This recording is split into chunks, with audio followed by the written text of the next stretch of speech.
All right, this is Chris from Brothaspeak Podcast. We discuss Black LGBT issues and topics. And you know what? I have a special treat today, and I'm actually very happy because this is the first time I've actually had a comedian on the show, So I definitely wanted to talk about this young man. He's actually been very down to earth and very easy to talk to, but he's also been named one of the funniest LGBT comics by Out.com and Buzzfeed. That's appeared on MTV, BET, VICELAND, including again, Mother Oprah. I love her. He's appeared definitely on that. And also he's done several projects, which he's going to be talking about very soon in regards to his documentary, A Tough Act to Follow, his current album, Shea Butter and Jesus, which I love that title already. And also when it comes to his book, Carefree Black Boy, I definitely want to talk about that. Will you please welcome Mr. Sampson McCormick? How you doing, Sampson? I am blessed. I'm doing so good, brother, and I'm so happy to be on here. Thank you so much. You know what? I was thinking about the name Sampson, and I've never said the word Sampson. I'm thinking I've never called anybody Sampson before. This is it's the first. You know, didn't grow up on black movies. Like I want to call the Sam. I didn't grow up.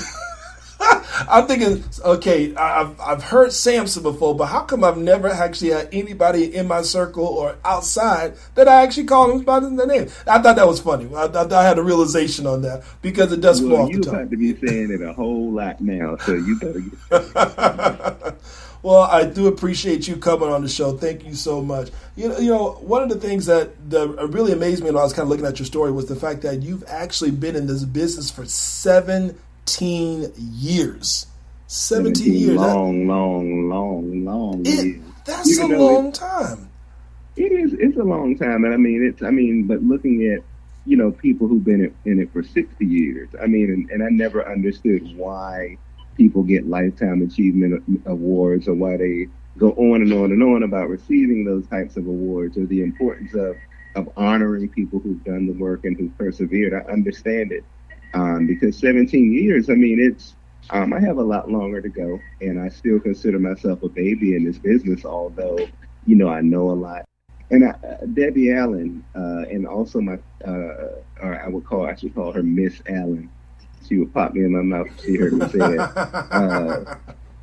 And my theater teacher, Carol Foster, both, they were telling me, they were like, even though I've been doing theater since I was in middle school, they say when you start a career and when you really get into it, you really don't strongly develop until you get about 15 or 20 years. So I'm really, really just understanding what I'm doing now and the power behind it, why it's so important. Okay, like fine wine, basically. The fine wine, you get better. Absolutely. Right? All right. Absolutely.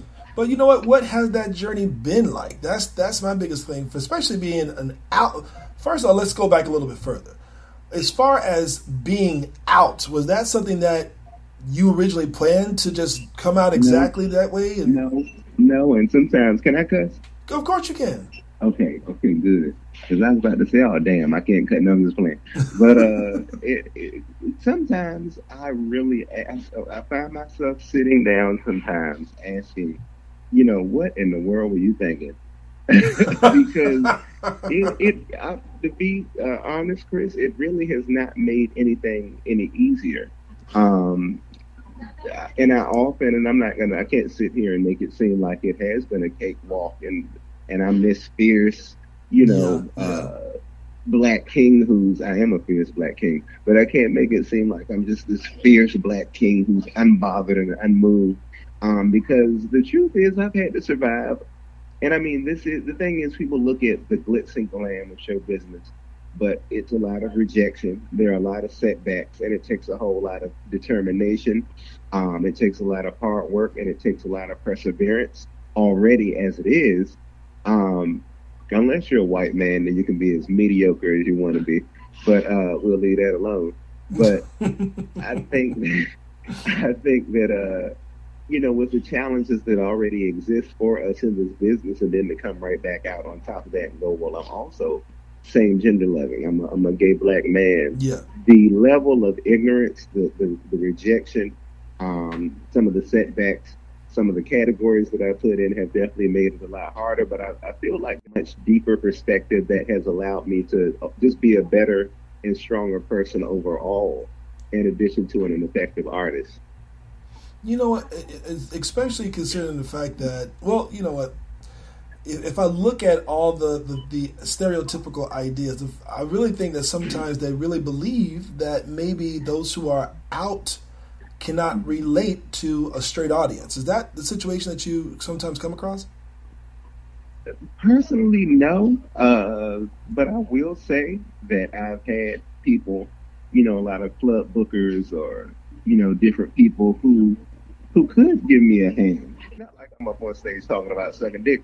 Yeah. Because I don't even talk about, I haven't even done that in about a year. So that's number one. And then number two is, I feel like I have a responsibility to represent us in a way that is authentic to myself. Sex is not the only thing that I'm thinking about.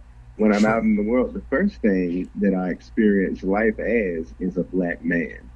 And, well, first is a human being, and then second, a very close second, is a black man. Yeah. And then third, I'm also a gay man. And those are different intersections that I shape my work around. But people are so caught up in labels.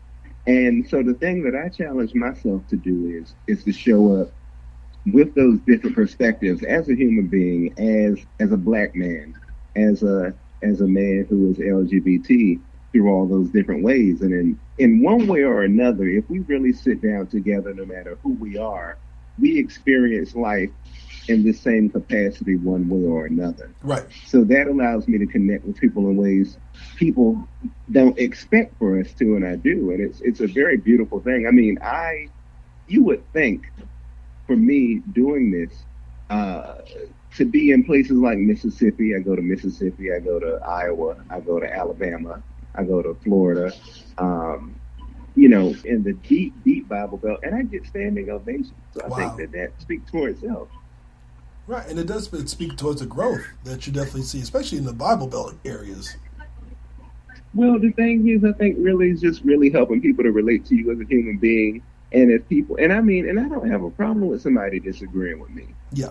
You don't have to agree with LGBT. You don't have to care about me being black or whatever, or any of those things. I simply ask that you respect me as an individual, and I will respect you. And I think we establish that whenever I'm on stage. And I think that, again, comes down to relatability. Like, I see where you're coming from. Yeah. I did a show in Traverse City, Michigan, and you can Google this story. And the Ku Klux Klan came out to the show. Whoa. And that could have gotten ugly. Because I remember when they came to me in the green room, and because it's how it is. Yeah. When you go to a small Bible Belt town or someplace where it's not a lot of black people, black people, we play this game called Count the Black People. So, and it was some bullshit because it was only one black person in that whole town that I saw, and that was the one who picked me up from the airport. Man, okay, felt kind of lonely. I see. All right. It was very, and I wanted to bring her back with me. She that's why she booked me for the show. She was like, because it's that bad. She said we got to fly black people in. So wow. It was really something else. And so she told me, and I can send you the picture. They sent about 10 people to pick me up from the airport. Wow. And it was that serious. So they said, yeah, but we just wanted to make sure you were safe. And I didn't know what that meant. I make a living with words, so I could tell by the way that they phrased it that meant something. But it wasn't until the next morning, we were doing radio. And so some sort of way it slipped out at the radio station that the Ku Klux Klan and some church groups, and they just so happened to be affiliated because, the Ku Klux Klan, they claim to be a Christian group. Interesting. And so I kind of ignored it. I was like, well, that's crazy, but whatever. And I got to the show, and security, she comes back to me. One of the security guards comes back to me in the green room, and she goes, hey, so you got protested. And, that's nothing new to me because, like I said, I've been out in the LGBT and comedy before that even became a thing. Yeah. And so, when I was doing shows before gay marriage was recognized legally and all those things. So when she said, you got protesters. I was like, oh, that's fine. Let them in. And she said, well, these are a different kind of protests. And I was like, well, who are they? And she was like, it's the Klan. And so I'm caught off guard. I'm like, you mean like the Wu-Tang Clan? Like, what type of Klan are you talking about? You know, because I only know two of the motherfuckers. And she said the Ku Klux Klan. And I was too through. Now, I will tell you, I was insulted because, you know, they don't dress up no more. They didn't dress up? They don't dress up in their robes anymore. They show up looking like they work at the Apple store or some shit like that. Because, you know, they show up with polo shirts and khakis and things like that on. Yeah. But these were rednecks that came to the show. They were angry. They had a Confederate flag, and they were in there. It could have been a riot easily. I went up there. The first thing I said was, my thing is this. You and I, number one, is black men in this country first. And then number two is black LGBT men. Right.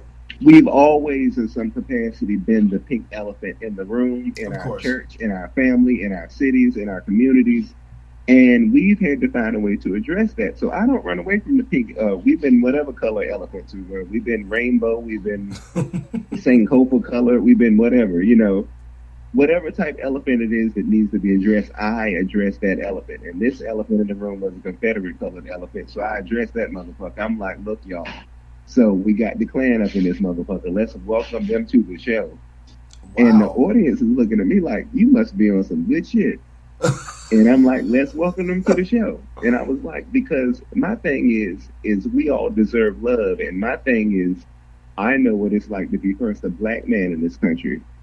And I know what it's like to be a black gay man in this country. So that's allowed me to be able to give somebody else compassion when they don't deserve it. Right, right. Because I understand where they're coming from. I understand that very dangerous, angry, and I don't want to say dark because, you know, we made dark a negative thing, but it's a very low place that they're in. Mm-hmm. And I was like, and we cannot meet them on that place where they're in and expect for anything to change. So I was like, welcome to the show. I was like, thank you for coming. And the lady stood up in there, and this is the second time Merlin at a bar. A woman it was a dude actually stood up in the back of the theater, and he called me a nigger, and that was back in 2006. Whenever Don Imus talked about nappy-headed hoes, I had to joke about that. And wow.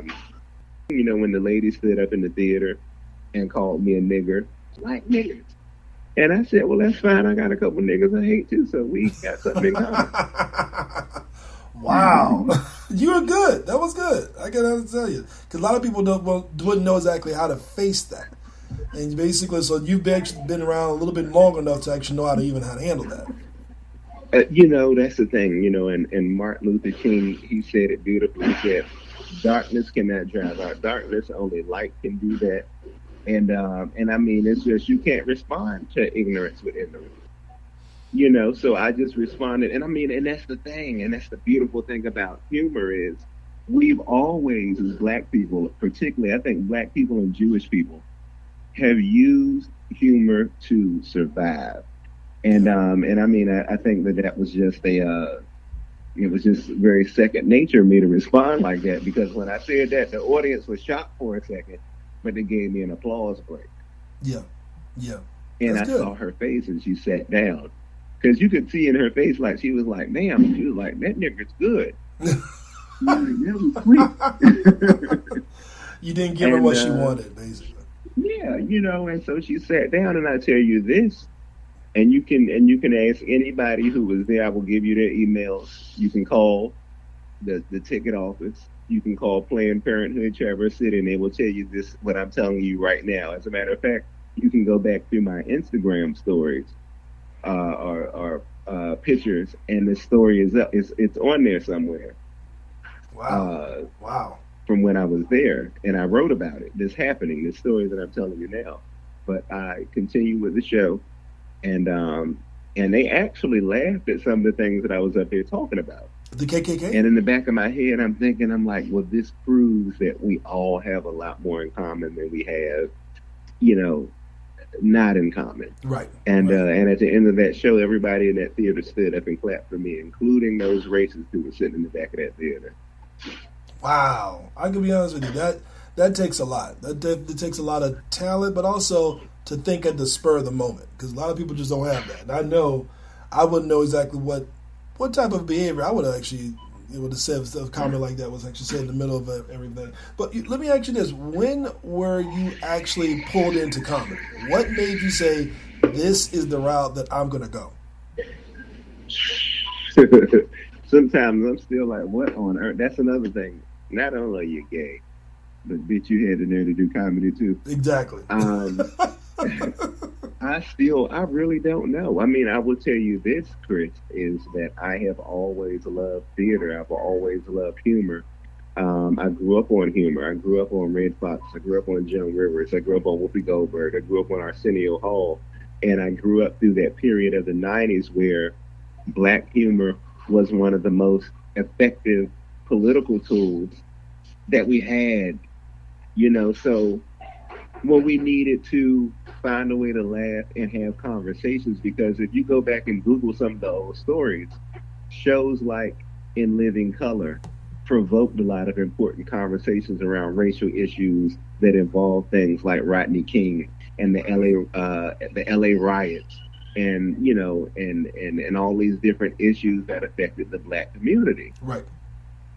If you go back and look at Arsenio, and I love Arsenio Hall, and I'm lucky, that he knows who I am, and that every now and then we get to talk, because he's somebody who I grew up on, and if you go back and look at some of the topics of his shows and some of the guests and the humor that was infused in a lot of really important conversations. And even if you go back further and you look at shows like Good Times and The Jeffersons, and What's Happening, like they covered things that we were going through and they used humor to allow us to talk about them. So I grew up on all those things, and I grew up in a period of time, late 80s, early 90s, when, and it was a much less sensitive period than it is now, where we could play the dozens, right? And I'm going to get to the question that you asked me in a second, answering it, but I just wanted to give you a full backstory so you can understand exactly where I'm coming from. Sure. And we had, and I can't, and I'm so upset at myself that I didn't say this first. We had Def Comedy Jam. True. Absolutely. And I grew up on all of those things, and on our playgrounds and in our front yards and on the school bus and walking home and in the cafeteria and in the classroom, we played the dozens, so, and a lot of us, and I mean, I'm from DC, so in our neighborhoods, and I grew up in Maryland, DC, North Carolina. I grew up in, in those areas, and we didn't have two of anything to rub together, right? Right. And playing the dozens allowed us to laugh at not knowing who our daddy was, or being, 3 or 4 siblings and having 3 or 4 different daddies. Yeah. Or having roaches, or not being educated, or we were able to laugh at that. So, I mean, that was already instilled in me at a very young age, is to use humor to take life so seriously. And then I grew up in the theater. When I was in elementary school, I was trying to sing opera. My mother was not having it. So she said, you can do anything else in the theater, but don't sing opera. Wow. Why was she so afraid of opera? Well, I mean, the masculinity thing. It's little boys don't, and I was a soprano when I was young, so I could sing soprano, and she was like, oh, no, baby. Wow. Okay. Funny how we use that. We prefix. Next thing you know, she didn't. If she would have kind of encouraged you, you could have been the next black opera singer. You never know. But I mean, I loved it, and I loved singing because I didn't want to be a comic. I wanted to be a singer. Yeah. So it was my theater teacher.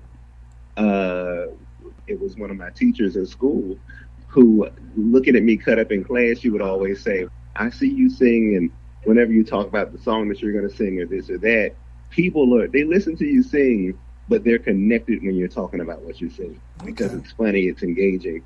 And she was like, and you really need to look into that. And I always nailed all the comedic roles in acting and theater.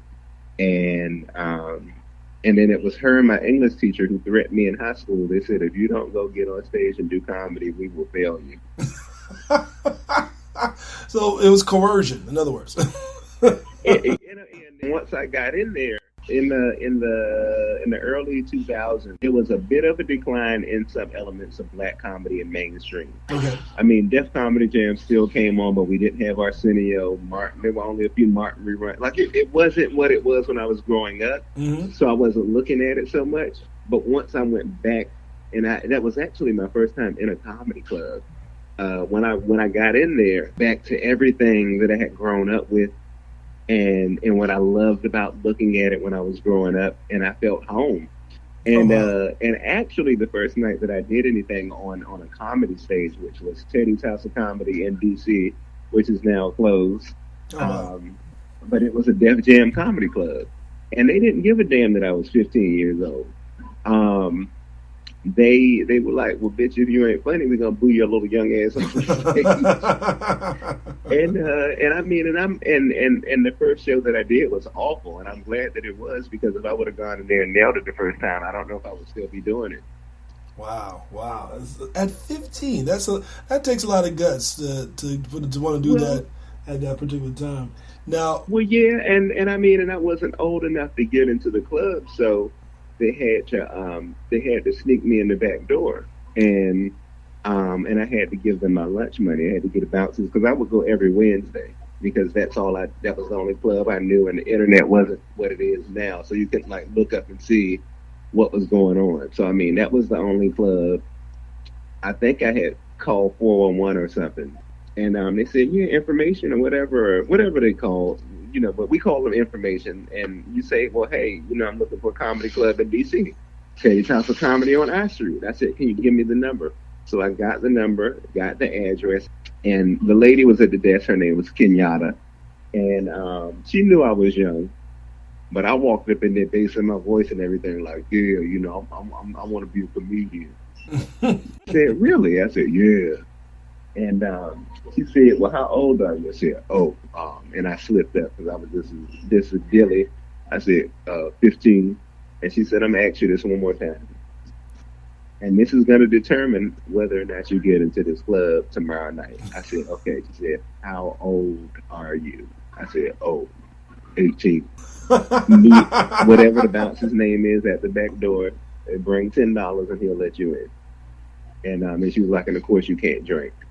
But and at first, for the first few weeks, I had to like pay them to get me in or whatever, and then I started having good sets, so they started letting me come in the front door, and I didn't have to pay. And he was telling me, he was like, man, that shit you said the night was so funny. And he was like, well, what was wrong with you the first night you came? You was funny, and and we talked, and I'm really happy that I started when I did. I mean, initially I thought it was going to be this big ego stroke, because I don't go around bragging about abilities or talents, but I mean, always been able to do is I know how to interact with people, and I can make people laugh, and not even just on because I mean, people don't understand, like you can be funny in person but not be funny on stage. True, that's very true. But it wasn't until I really started getting into the theater, and I was writing these crazy stories, and whenever I had class presentations, I would write it and it would be funny, and they told me to go. And I kind of approached it from a ego, but I will definitely tell you it has been the most humbling, the most spiritually grounding, mentally challenging, and as frustrating as it can be sometimes, I'm so happy that I'm doing it. I mean, definitely just to be going out there at that age of 15, going to clubs, doing your thing. Now you kind of work your way up, and work your way up to where you are now. What are the differences you've seen in comedy? Well, I definitely would say, and even though there's still a lot there, comedy is a very male-dominated business. And when I say male, I don't just mean straight white men, macho straight black men. So I mean, if you're anything else, even if you're a white woman, if you're a black woman, if you're LGBT, if you're disabled, which there aren't many disabled comics who've gotten shine, you have certain challenges. And I mean, my thing is, I was in the black clubs initially because I didn't know you could make white people laugh. I didn't know until I really started studying the history of old Moms Mabley albums, of old Red Fox albums, of Richard Pryor, that white people really relate to black humor. And they had our records. And, you know, and then when I was going to the clubs and I was doing these late night shows, white people would be sneaking in the back door to hear our shit. Wow. And, you know, and they would tell you too, they said, I want you to be, you know, they would come up to you like they would order a food or some shit like that. You know, they'd be like, I want you to do it really dirty tonight. Can you do it really dirty? Like the dirtiest shit you come up with. Yeah, they were crazy. And I didn't think that I could make white people laugh until I saw them sneaking out. And then they closed Teddy's House of Comedy, which was a black club. And then at Tacoma Station, which was another club in D.C., they would beat your ass. They would physically beat your ass if you weren't funny. Wow. So good. And I remember one night Chris Tucker came in there after rush hour and got booed off the stage. Wow. So that tells you how rough they were. So being then an out gay, you know, stand up, and mind you, you already know how black people are. Some black people are about sexuality and things like that. So to have that on top of an audience is like, bitch, I came here to a comedy club not to laugh. Right. Because not only was I a new comic, but I was dealing with a lot of taboo issues, my sexuality being one of them. Which the first couple, I'm not gonna lie, the first couple years I was doing pussy jokes, like, you know, pussy and child support jokes, because I thought that's what, you know, that's what you gotta do. And then the more detail that I got in that, you know, how, you know, pussy and this and that, the audience would be looking at me like, that don't sound like a pussy you're describing to me. So that got exposure right there, right? Yeah, so it was that. I just got tired of running into that every time I got on stage, and it was also coming out, because I mean, I've always known that I always have known that I'm gay, but to actually say it to the world, let alone to your mother or to your church or to your siblings or father or whoever, is something completely different. And so when I would be at these clubs, you know, that was just something that just was not going on. Now, if you look at comedy is a little bit more diverse. You see a few more, even though it's still not many, you know, and definitely not enough getting mainstream attention. You see LGBT comics, you see more lesbian comedians. You know, you see diversity showcases, which back then they weren't having, you know, like now they have CBS Diversity Showcase, they have this and that Diversity Showcase. Comedy Central will say, okay, well, we want at least 2 women on the show.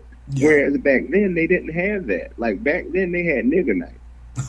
You know, Tuesday at a club where they had specials on Hennessy, and Hennessy and chicken wings. And that's the only night that they would let you perform. And then, I mean, comedy was underground, and it was in gay clubs that weren't, you know, and I mean, unless you venture out into the gay world, you don't know that stuff exists. You know, and I had trained myself to look at anything, any obstacle, anything that you would look at as a limitation. I trained myself to look at it as an opportunity. And I really pushed the envelope on that. So, I mean, so that is one thing that's changed. Another thing that has changed is the internet has a lot more people thinking they're funny. Like everybody's a comedian now. So my God. Which I believe that's fade out. I'm praying that it does. You think so? You really think so? It better. I mean, because I see it all the time. I'm on Instagram. You always see somebody. These people are moving to LA based upon these videos. Now, don't get me wrong. Some people have done extremely well. Some people have done very well with these videos, and they will fight till the end of time to make sure that does not stop. But it's amazing what happened to them bitches that was on Vine, didn't you? Oh, you know, Vine shut down, so a lot of those people, it's like, bye. You know what? You're right. You're right. Well, see, they moved over to Instagram, didn't they? That's what I thought. Some of them did, but I mean, the thing is, it wasn't the same. Like if they were on Vine and they had, oh my Lord, if they were on Vine and they had 1 million followers and they tried to go to Instagram, like a lot of people, they were just somebody else that people were following. It's like they didn't make anything that set them aside because there's only so many people can put wigs on. True. That's true. You know, there are only so many people who can eat cinnamon and fall down the steps and do this and do that. And I mean, a part of me was very angry about that at one time. I was like, you know, why are these people getting so much attention? And like, why do people think that this is something new or groundbreaking? I think it's dumb. And I actually ran into a couple of those Instagram folks. And I don't know, like, I mean, in order to, because I mean, you got to change with the time. Now, will I be on Instagram putting on wigs? No, I will not. But I have also learned to respect it as what it is. It is what it is. And I ran into Quay and Lala, and they were doing their thing. And I've always, and especially if you're Black and you're trying to do something, I'm going to support you.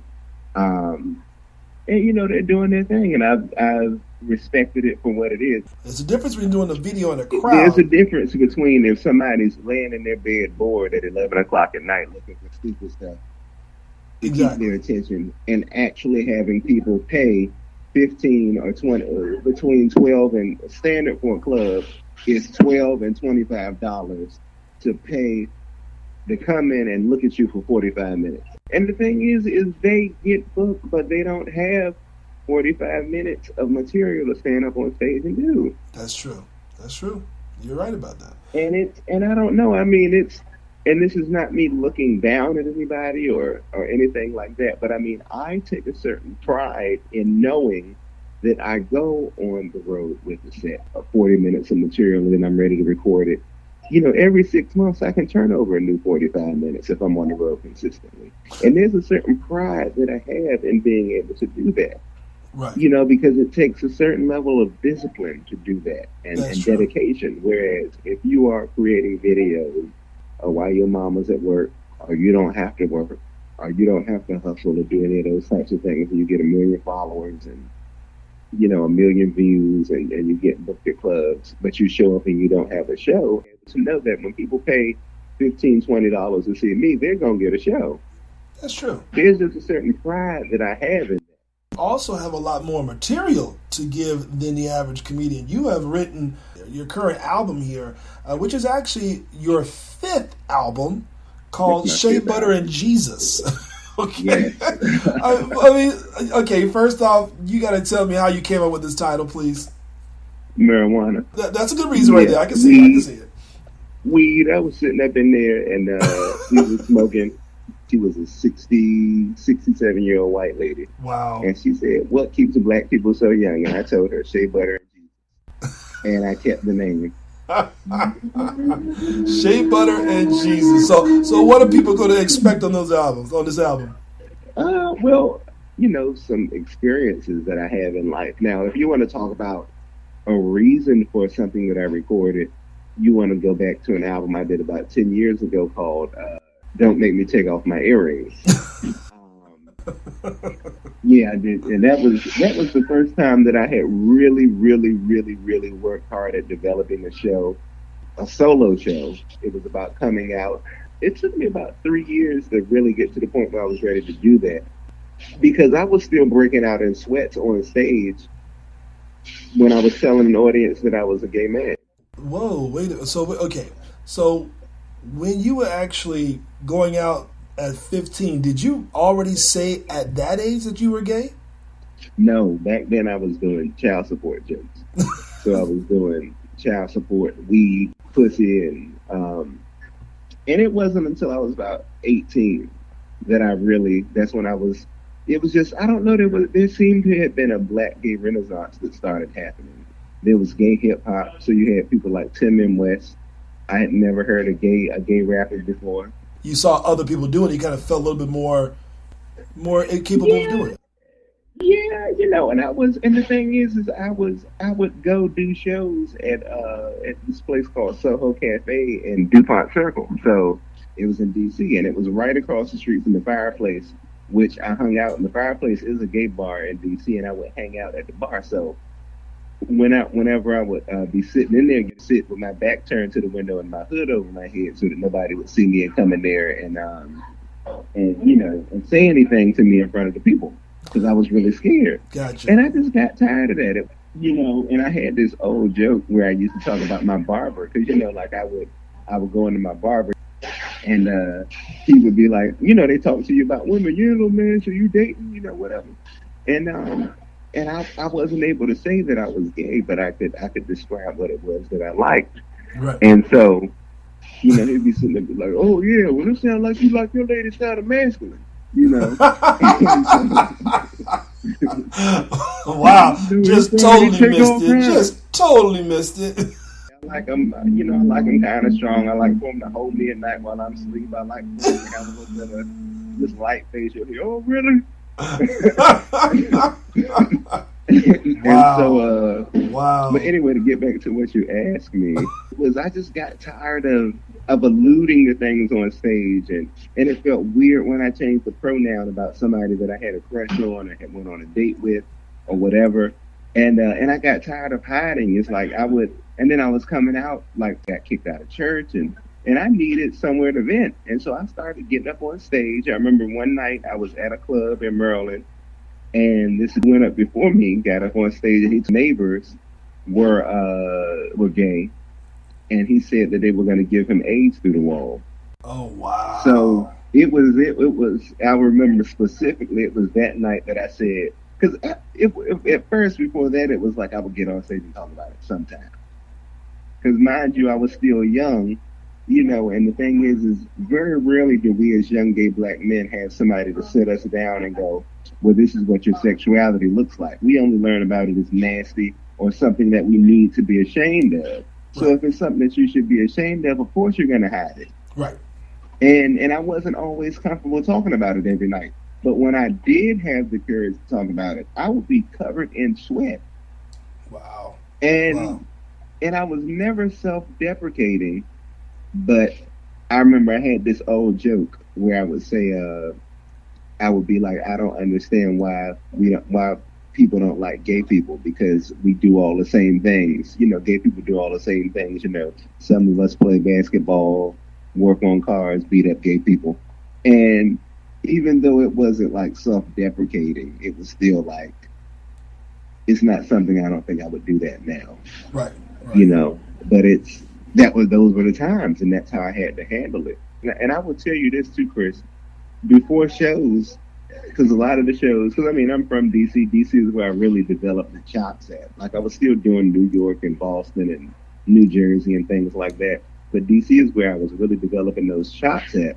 Okay. And I would be sitting in Georgetown at this place called Mr. Smith's. They used to have a show every Tuesday I would do. Okay. And I would be sitting at the Georgetown Canal, and that's about 400 feet up above the Potomac River,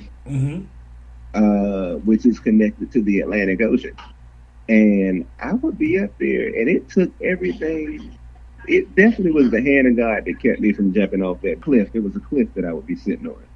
And I remember, like, before those shows, I would just be sitting there crying, hot, and those tears would be hot. Like, they would be coming down my face. I hated myself so much. And I said, well, I have to do something about this. So I started writing the things that I hated about myself. And sometimes it was the fact that I was black. Sometimes it was the fact that I came from a family that didn't have anything. Sometimes it was, most times it was me being gay, and I felt nasty, and I felt lowly, and I felt disgusting. And hated my nose. I hated my eyes.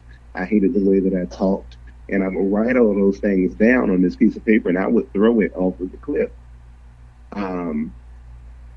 And I think that saved my life. And of course, I think comedy did too. So it was a combination of things. Cause now that makes sense because I did get your quote, when you actually did your documentary, when you did say doing comedy actually saved my life. So now that I actually get it. It makes total sense with that story. And well, first off, what's the process of making your own album? How was that process in itself to say, I'm going to put this out there for people to actually really hear me? Okay, so the first albums were, like I told you, I grew up on comedy, so I grew up on, Bill Cosby cassette tapes. It was mostly Bill Cosby cassette tapes. Oh, gotcha. I loved George Carlin.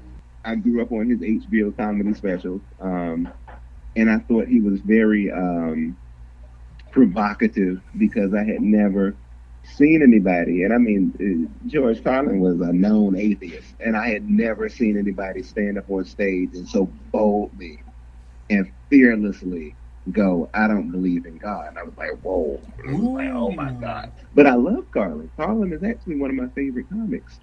And and I believe in God, but I had never seen anybody stand up on stage and do that. And that let me know that you could be provocative. I always knew that I wanted to record a comedy album. I started out with by going to the studios, and there was a studio in Maryland that I would go to, and I would record in the studio. So I would write jokes and I would record in the studio. And the dude had some canned laughter, and he would put canned laughter over the jokes that I told.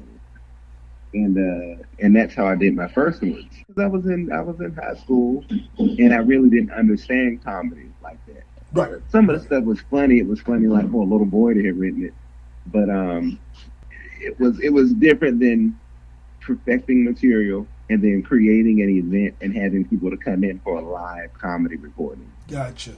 And I actually, when I did "Don't Make Me Take Off My Earrings," that became an album by accident because we recorded the audio for the video for it. Yeah. And we were looking at the video. So much of that show came off the top of my head too, that I said, well, I want to do something. So some of it became YouTube videos. All right. I did some YouTube. If you go back, I think it's some on there from about 7 or 8 years ago when I finally put them on, where I'm talking about coming out gay to a black family, and I'm talking about being gay in the black church. Those things are off the top of my head. Oh, wow. And, talking about those, that's why I look back at them now, and for the time I thought they were great, but looking back at them now, I'm like, damn, because, I was stuttering a little bit. I was saying and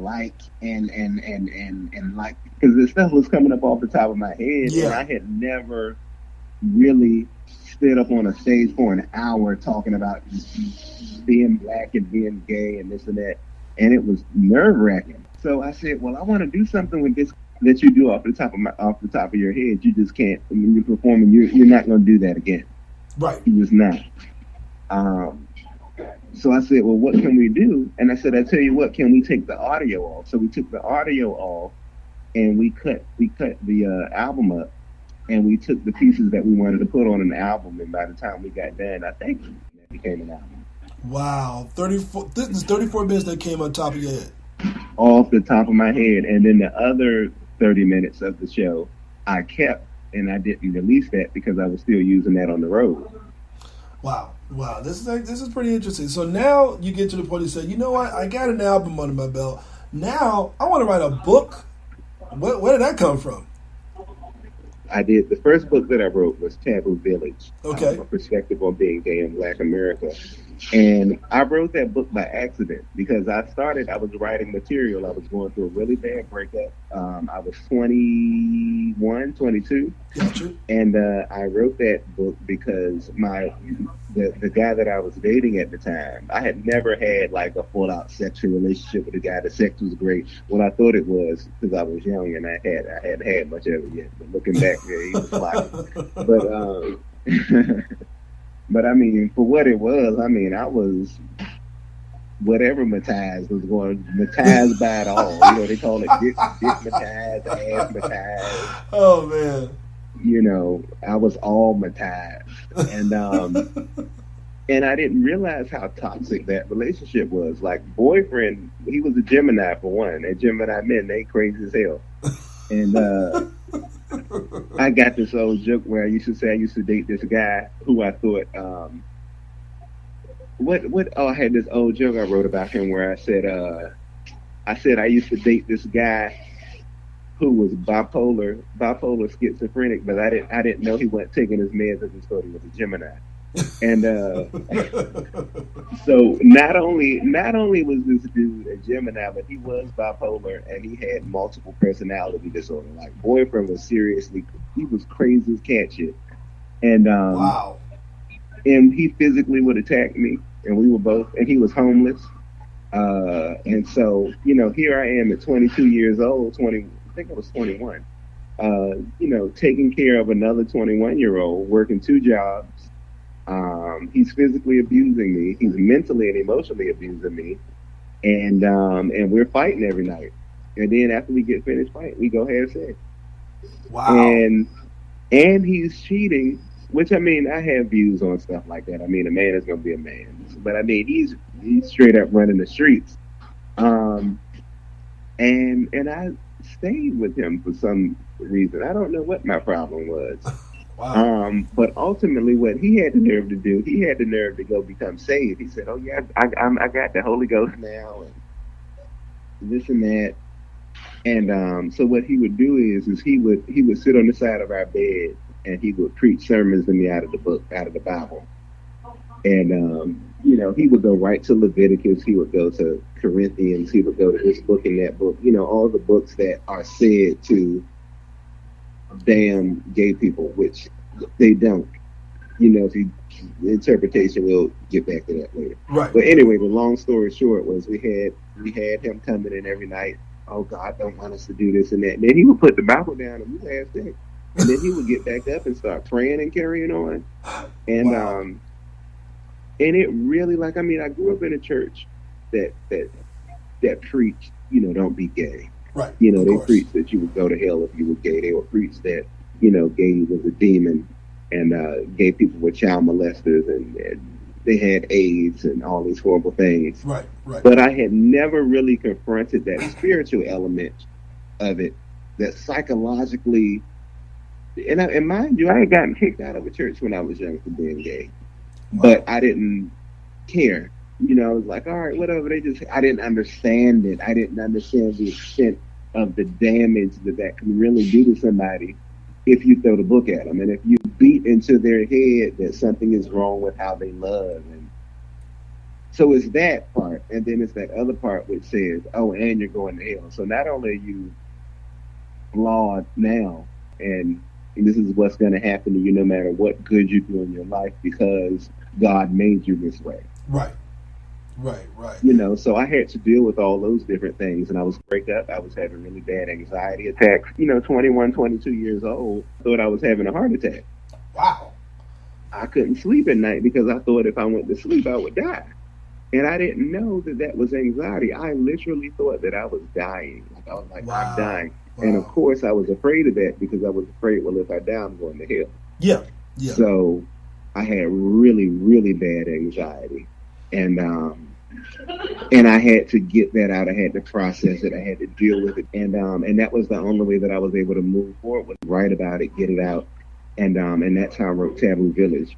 Taboo Village really went in depth into my experiences with religion and self-image issues and really coming to terms with my sexuality and experiences that I had growing up in the closet. And I think it was one of my most heartfelt projects that I've ever done, and people related to it. And that book ended up in the library at Harvard University. Wow. Hey, you know what? I got a little interesting question about that too, and getting to Harvard. So we'll touch on that too. So basically, you have all this experience, all jumbled up in this particular album, and you continue to do more albums after that. And so basically, leading up to where we are now, the Carefree Black Boy Essays on Life and Redefining Masculinity. Now, what made you write this particular book?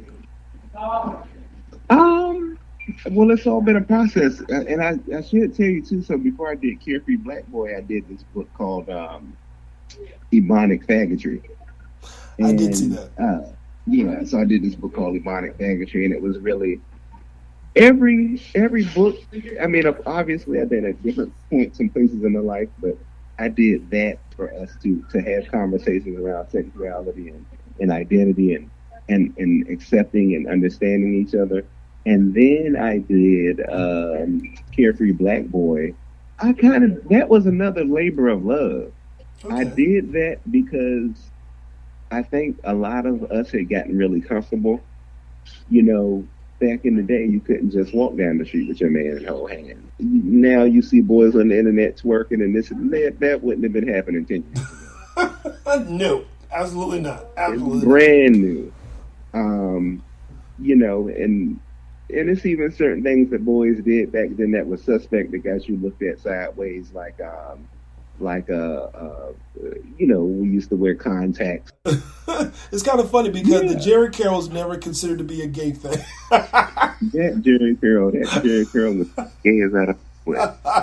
It never seemed to be that the Jerry Curl never made the man look gay. I don't know.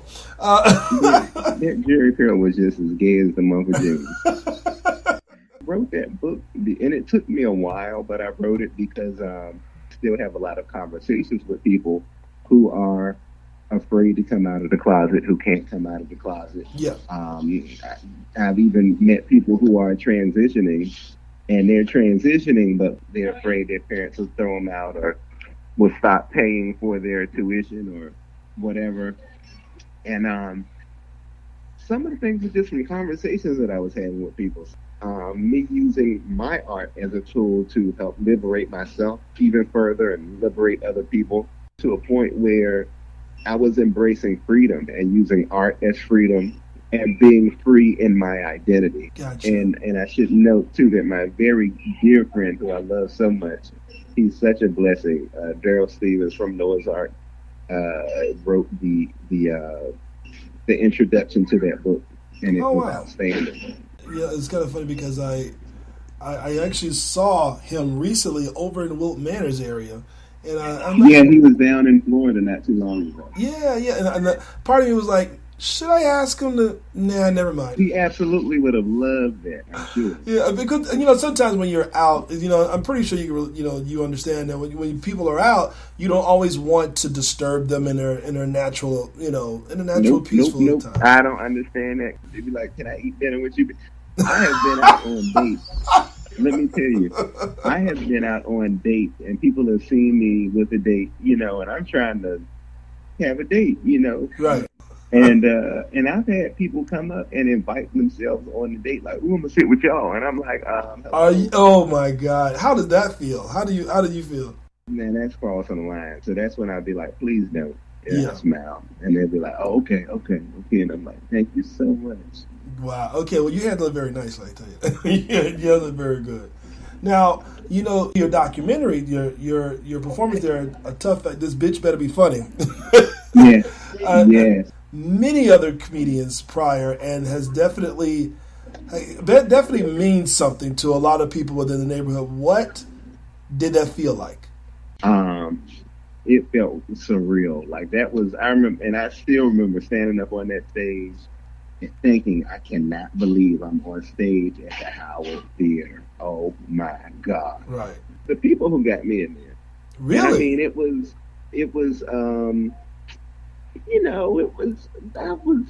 they still didn't really think much of me over there, because when people started like talking about me performing there, I was like, oh no, I would never do the Howard Theater. And they started like going to the box office, like, are y'all ever going to have Sampson here? So I was like, oh, y'all are crazy. Because I mean, I could sell out nightclubs, and I could sell out, the DC Art Center or Busboys and Poets or whatever. But the Howard is where not only was it a place where people like Drew Hill and R. Kelly, and can we say his name? Not only was it a place where like Drew Hill and R. Kelly and Brandy and all these mid to big name acts. I mean, they're legends in the black community. Yeah. Were performing there, selling out shows, and I mean, it can house up to 1,200 people, and it just wasn't a place. And so not only that, but it also was home to black history, entertainment history legends, right, like Moms Mabley and Ella Fitzgerald and Count Basie and Miles Davis and Sarah Vaughan and and Little Richard and Ike and Tina. All of them regularly played before black entertainers were able to perform at venues in front of desegregated audiences. Right. Wow. So this is a historical landmark. This is like in the vein of the Apollo. It's in the vein of the Madam C.J. Walker Theater. It's in the vein of the Fox in Detroit. Of places, the Regal. Right. Places like that. And it was the people who kept saying, "Well, we want him here." So finally, I said, "All right." And I met with the theater to do it. And she wasn't trying to have me there. And she, at first, it seemed like she was trying to make it as challenging as possible for me to get it. But when I agreed to take it on, and I didn't know where I was going to get the money for that theater from. Yeah. I got it. And a couple people stepped in and helped me out. And the next thing I know, and I was upset too, because at first the people weren't, they were like, "Oh yeah, we want Sampson to come." And I'm like, well, y'all have to, it's one thing to say it or to like a status or to like a page or whatever. It's another thing to show up. And so the tickets went, the show was in August. I think it was August the 27th, 2013, if I'm not mistaken. Yeah. The tickets went on sale in June. So by the 1st of July, by the 1st of August, we had only sold 9 tickets. Oh, in the God. big ass theater, and you can wow, you don't understand Livid. Yeah, I can understand that. You don't understand Livid. So what I did was, I just wasn't taking any chances because I was on the same week. So on Monday it was Eve. My show was on a Tuesday. So Monday it was Eve. Tuesday it was me. Wednesday and Thursday it was Anthony Hamilton. Friday it was Angie Stone, and Saturday it was Salt and Pepper. Okay. And so the lady was like, "Well, you only sold 9 tickets, so I was telling you, you should have just maybe stuck to like a club." And I was like, "No." So what I did is I got on, and mind you, I made all this happen without any type of media helping me really. Yeah. I got online and I said, this week, I was like, the week that I'm performing, I'm on there with Angie Stone, Anthony Hamilton, Eve, Salt and Pepper. And I was like, and I'm selling more tickets than all of them. Really? So you basically had to kind of build up, so to say. I put it out there. I said, I didn't say I was. I said, I'm selling. Yes. Oh, wow. I said, I'm selling as if I'm going to. And I put that online, and people, the next thing I know, the very next day, the lady, the theater director called me, and she said, "What's going on?" And I said, "What?" She said, "Because within the last about 18 hours, you've outsold all these people." Wow. And so by the week of the show, I had outsold everybody. That week, my show, and this is Angie Stone, Eve, Anthony Hamilton, Salt Pepper, my show had the highest ticket sales out of all those shows that week. Are you serious right now? Yep. Wow. Because when that happened, I don't know. I mean, people took it and ran with it. Because, I mean, I don't know. It was just then all of a sudden, like, the gay press got on it and a lot of local press. Like, I mean, I didn't have, like, local radio and local TV. Local press helped. Washington Post jumped on it. Like, all these media, printed media outlets and blogs started saying, "Oh, my God, Sampson is coming, and he's the first LGBT comic to headline the Howard." And I was like, wow. And then when I got there and saw how many, because I mean, I thought I could get a good amount of people out, like a decent amount of people. I didn't know I would nearly sell that place out. Wow. That's definitely historic. You can definitely put a little feather in your cap on that one. That's for sure. Well, yeah. When I have my moments where, because I mean, that's the thing is it's not a one-time thing. Like, I mean, doing this is something you always have to be invested in. And so when I'm having my moments when I'm like, Lord Jesus, why do I keep doing this? When I'm, going through it, as any professional artist would tell you, no matter what stage you are in your career, you still have to figure things out sometimes. I'm like, God, why am I doing this? I think back to that and a couple of other things that I have done, and either personally or professionally, that let me know I could do anything. Absolutely. You've also been at the White House. You've also been in Hollywood's famous Comedy Store. You've also been on Broadway. Is that correct? Yes, I've been, actually off Broadway. I've been off Broadway. I've headlined. I've done, something. I got invited to the White House for Arts and Activism. I was using, it was unbeknownst to me that it was such thing, using humor to talk about social issues. And so President Obama, his administration, invited me to the White House. He was on the campaign trail, but I do have a picture. I got invited to the Vice President's house along with at the White House to have dinner with him, and it was beautiful. So I got to do something there, the Kennedy Center for the Performing Arts. Of course, I was in the off-Broadway production of B-Boy Blues, the stage play. I played Barry Daniels from the book. And I've done quite a bit, and I'm trying to push James Earl Hardy, who is the author of B-Boy Blues. If you don't know about B-Boy Blues, I need y'all to catch up. B-Boy Blues was the first love story. Many of us, when we were in middle school or whatever, high school, we had that book hidden under our bed because it was the first thing that we really had gotten a hold to that we could understand, that told a story similar to anything that we were familiar with. So it was a great story, and I'm happy I was able to do it. I'm pushing James Earl Hardy to do it, the actual movie, and that's been in the works for the last 10, 15 years. It needs to happen. Well, you know what? I totally forgot about B-Boy Blues. You're right about that. Now, do all this that you are doing, you wind up lecturing at the Harvard University? I lectured at Harvard University on race and sexuality. Again, this was back during the whole download era. And really, to tell you something, too, because you mentioned it earlier, so, and I love him to death, and now I hated him back then. But J.L. King, who wrote the book On the Download, I don't know if you remember that. Yes, I remember that. Piece of work. He and I were doing a reality series together at one time, moving on with their lives after he came out and, moved out. And so, how they were finding love again, and how they were moving on. And his wife didn't like me for real. So some reality TV was scripted.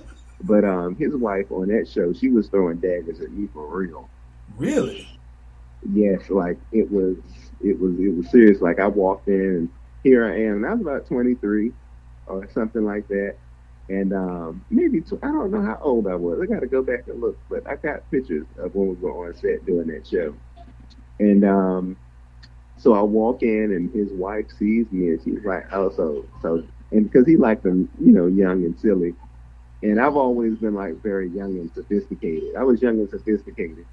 Okay. And so I walk up in there, and I'm like, "Well, hello, Mrs. King," and she says, "Well, I'm not Mrs. King anymore. I think his action, something or another made that not a thing." Whatever she said, it was something catty. Yeah. And I was like, "Well, that's not my fault." And she said, "Well, you're here, so it's your fault." Like she was throwing daggers. So, I mean, there's also a difference that I've also seen that society seems to accept, and it seems not just the way in the music industry, but also in entertainment, they seem to accept lesbians better. And of course. Well, that's because we sexualize women. And, a lot of it is just how they sexualize women. They say, "Oh, well, at least it's two women, so I can deal with that." And a lot of times it's these dudes, "Oh, well, you gay because you haven't had the right dick." The reason why women are lesbians, the reason why people become lesbians is because they have negative relationships with men. And I said, well, I think because I'm a gay man and I've had a couple fucked up relationships with men, and that never turned me into a lesbian. So what are you trying to say? Right. And I don't know. It's just the sexual. Because I mean, personally, me, I think looking at two men do it is some of the hottest shit you can ever see. I think there will ever be more black gay male comedians to come out and do what you do? Yeah, it's gonna happen. it's happening in different capacities already. I mean, you know, some of them are putting wigs on online or whatever. But I mean, they're also there. You know, there's some white ones, there's some Asian ones. The thing is because I mean, at first, and I'm just being transparent with you right now. Like I said, when I was doing it, it wasn't a thing. Like when I was doing it, it was serious, not a thing. It was special. And then when a couple more started popping up, I almost had a heart attack. It's not gonna just be one person. I mean, if you look back in history, you know, it took a Della Reese and a Lena Horne and an Eartha Kitt and a Dorothy Dandridge and a Josephine Baker and an Ella Fitzgerald and a Billie Holiday, and all of their contributions, as beautiful as they were, knocked down a huge door in this business, which gave us the Patties and the Arethas, who knocked down the doors to give us the Whitneys and the Mariahs and the Tonys. I just wish they would get back to knowing how to sing again, but that's another thing. But I mean, it's, you know, everybody contributed in their own way. Right. You know, and that's what we need. And ultimately, it's going to take a couple of different styles. And I mean, I realize it. You know, what I do it so well. Nobody else do the way I do it. Right. But somebody else can come in and they can contribute however they need to. And I believe ultimately that there is enough for more than one of us to make it. You know,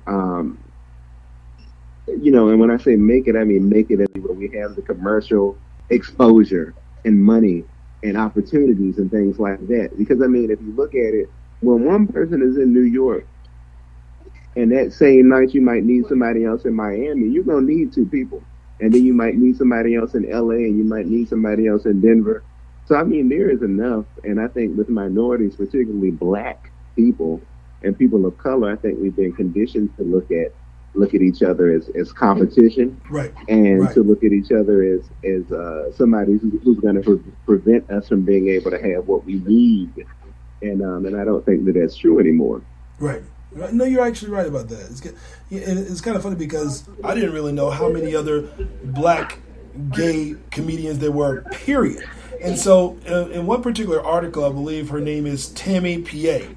I'm not sure. I know about Tammy. She's a friend. And so when and I'm not sure if she said this quote or you said this quote, but when this particular quote at Pride Celebration, when it comes to book talent, they will find a coked out disco queen right out of rehab before they will sign a Black LGBT comedian. And I found that pretty strong to hear. Is that true? You can agree with that? It's absolutely. I remember that interview. It's absolutely right. You know, it's horrible because I mean and I get on them all the time. I'm like, because they're like, oh, well, nobody wants to see Black gay artists, and I'm like, well, it's because you don't give us a platform. Right. Now, mind you, the work that and I mean, I've had close opportunities. Like, I mean, I interviewed for, and they reached out to me. I interviewed for the new reboot of Queer Eye for the Straight Guy, and I was quite convinced that I had the role, and I didn't get it. Right. You know, and there were a couple of other opportunities that I was in, you know, fingers reach of that I did not get. Which the fact that they even reach out to me at all lets me know that I do have a platform and I have created work that's gotten somebody's attention. Right. So, you know, when these promoters go, oh, well, nobody wants to see y'all, this and that, that's a bunch of shit. And if they really used the resources that we had to create a space for us, to pay us, you know, we could build an audience. I mean, we don't even have our own community backing us up. You know, that does seem to be. And why is that? And it's sad, like, because I mean, I've been doing this 17 years, and at my shows, and it used to be absolutely it used to make me so upset. Gay men don't come see me like, and they know who I am. But some of the white queens, I mean, you have a few. I mean, the older ones who are like married and settled down, Jew. But in general, gay men have not supported me. Well, so wait a minute. So is it mostly been black straight people, or I mean, what has it been? Lesbians have been number one. Lesbians have been coming out for me for years. Wow. And black women and liberal white. That's so interesting. You know, it's kind of funny you mentioned that because, you know, we were trying to develop sometime last year. Fort Lauderdale was trying to make a pride. Mr. Earl Folks in D.C., we were on the phone with him, and he called me and he said, you know what, you know, when it comes to making a pride, make sure that you reach out to everybody and make sure that includes lesbians. And you will find that lesbians are a lot more loyal and dedicated to you. And I didn't. Yes, I was amazed to hear that. I didn't even thought like that. Because then again, you know, a lot of people, you know, I know, you know, I'd have lesbian friends, etc. But I never knew that loyalty would be like that. They are the most loyal. I mean, they buy all my books. They've had me at Phase One, and I remember I used to do a show over at Lace Lounge, and both of those were exclusively lesbian institute. Like men were not allowed in there. Wow. And I was the first man at both of these places, headlining these places. So it kind of turns my mind to a way different, you know, direction when it comes to loyalty and also building that community. Maybe we, you know, the whole aspect of the word community has to be restructured and built. Because I definitely have come to that conclusion, especially in some of the meetings over here at Brothaspeak and Well Manners. But, you know, I definitely want to make sure to plug your book, Carefree Black Boy Essays on Life and Redefining Masculinity, your current album, Shea Butter and Jesus. I still love that title.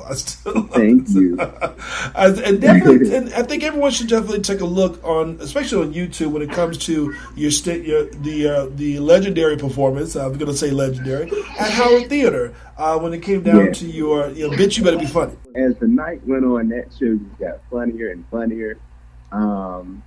You know, and it was.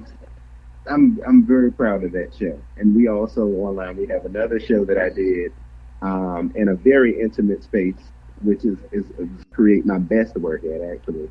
In the DC Art Center, we recorded this show called The Shade of It All. It's on YouTube as well, and that show was hilarious. Like, The Shade of It All. That was the show, The Shade of It All. I had gotten back on a honeymoon with my comedy. Wow. And that show was some evidence of that. And it was beautiful. Wow.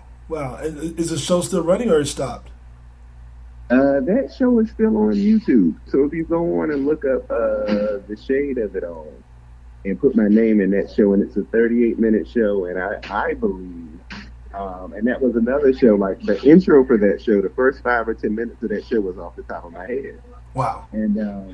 And it was incredible. It was a show that I'm very proud of. It's on iTunes. So if you go on iTunes, there's Don't Make Me Take Off My Earrings, which is a classic. Yeah, I mean, I have some really good work out there that I'm proud of, and I'm going to be creating some stuff that I feel like will be even better than the stuff that I've done. Well, one thing's for sure, we're going to be looking for a lot more from you.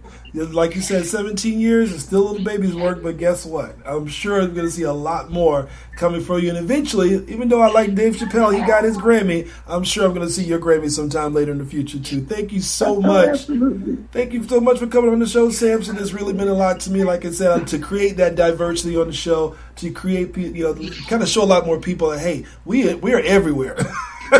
Yes, we are. And we create great work, and I believe that we are masters, because I mean, if you look at the history of everything, if you look at Broadway, if you look at you know, film and dance, you know, if you look at gospel, if you look at so many different things, fashion, like we've created those things, and it comes from us, and I believe that we have to support the people in our community who are actually out and who are using their talents to not just be great, but also tell our stories. Because when I was little, the only thing that I heard about us was that we caught AIDS and we were child molesters and this and that.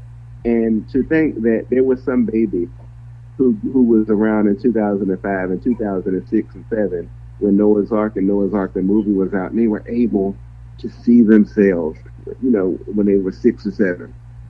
Because I mean, when I was 6 or 7, I knew there was something different about me. I knew I liked boys, but I didn't know how to express it. I didn't know what it was. But I mean, to be that young and to see something on television or in media lets you know you're perfectly okay, I think that really gets you ready for a future of a society that tells you you're not okay. And you can tell them, you can kiss my black ass, whatever color ass you got.